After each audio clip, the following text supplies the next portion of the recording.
இந்த கல்வெட்டுல 48 வரிகள்ல தமிழ்ல எழுதியிருக்கு. அதுல ஒவ்வொரு ஆண்டும் எவ்வளவு கொடுக்க வேண்டும் அப்படின்னு தெளிவா கல்வெட்டுல அது எழுதி வச்சிருக்காரு. மன்னனுடைய பெயர் மேல இருக்கு. அது முழுவதுமா நம்ம தெளிவா அதை நம்ம பார்க்க போறோம். இந்த கல்வெட்டுல பாண்டியர்களுடைய இரட்டை மீன் சின்னம் இருக்கு. எல்லா கல்வெட்டிலையும் இரட்டை மீன் சின்னம் பொறிப்பதில்லை. சில இடத்துல மட்டும்தான் இருக்கும், சில இடத்துல வட்ட எழுத்துக்கள் இருக்கு.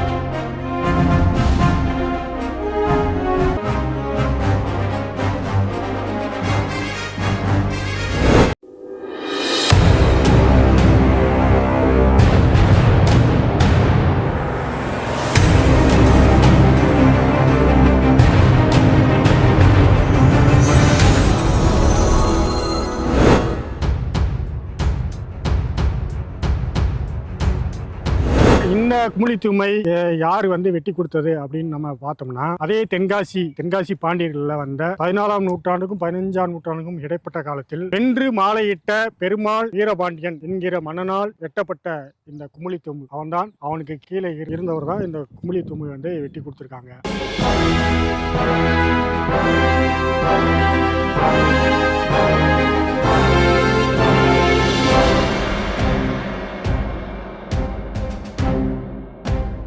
மிக தெளிவாக 48 வரிகள் இதில் இருக்கு. அதை நம்ம ஒவ்வொன்றா பார்ப்போம்.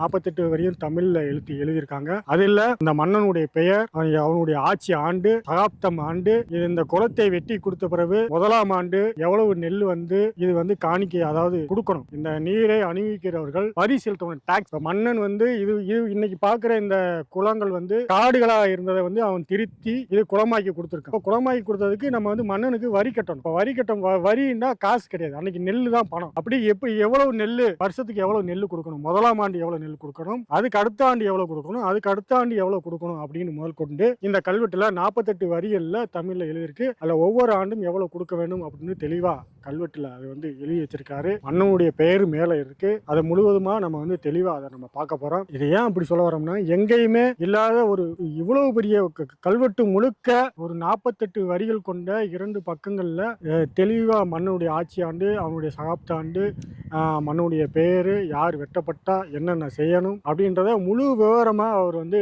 விவரிச்சிருக்கதை நம்ம அதை பார்த்து வியக்கிறோம். அது மட்டும் இல்ல, இந்த கல்வெட்டுல பாண்டியர்களுடைய இரட்டை மீன் சின்னம் இருக்கு. எல்லா கல்வெட்டிலையும் இரட்டை மீன் சின்னம் பொறிப்பதில்லை. சில இடத்துல மட்டும்தான் இருக்கும், சில இடத்துல வட்ட எழுத்துக்கள் இருக்கு. நம்ம கீழப்புலிகளில் பார்த்தோம், அதுல மீன் சின்னம் இல்லை. ஆனா அந்த அமைச்சருடைய எட்டிமாறன் கிழவன் அப்படின்ற பாண்டிய மன்னனுடைய பெயர் இருந்துச்சு, எட்டிச்சாத்தான் அப்படின்ற பாண்டிய மன்னனுடைய பெயர் இருந்தது வட்டெழுத்துக்கள்ல. அதே மாதிரி இங்க பாத்தீங்கன்னா மேலூர்ல மணப்பச்சேரியில பாத்தீங்கன்னா இரட்டை மீன் இருந்தது. ஆனா இங்க அது ஒரு படிக்கு மேல போய் இரட்டை மீனுக்கு மேல 2 பாம்புகள் ஒன்றோட ஒன்று பின்னி பிணைந்த மாதிரி இருக்கு.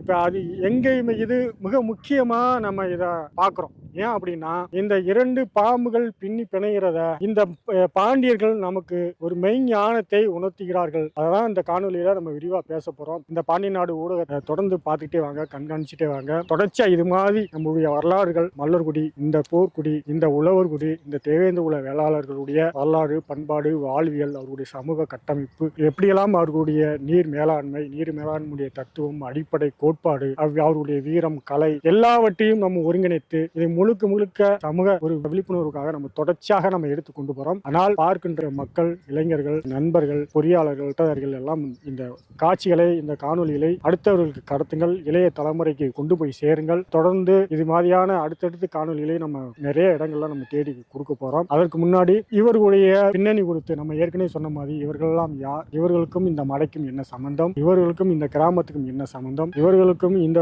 தேவேந்திர குல வேளாளர்களுக்கும் தொடர்பு இருக்கா, இந்த மன்னனுக்கும் தேவேந்திர குல தொடர்பு இருக்கா அப்படின்றதெல்லாம் ஒரு நிறைய கேள்விகளுக்கு இவர்கள் வாயாலேயே கேட்டு நம்ம நிறைய தெரிஞ்சுக்க போறோம். அதனால அடுத்த வரும் காணொலியில இவருடைய நேர்காணலை பற்றி நம்ம பேசுவோம்.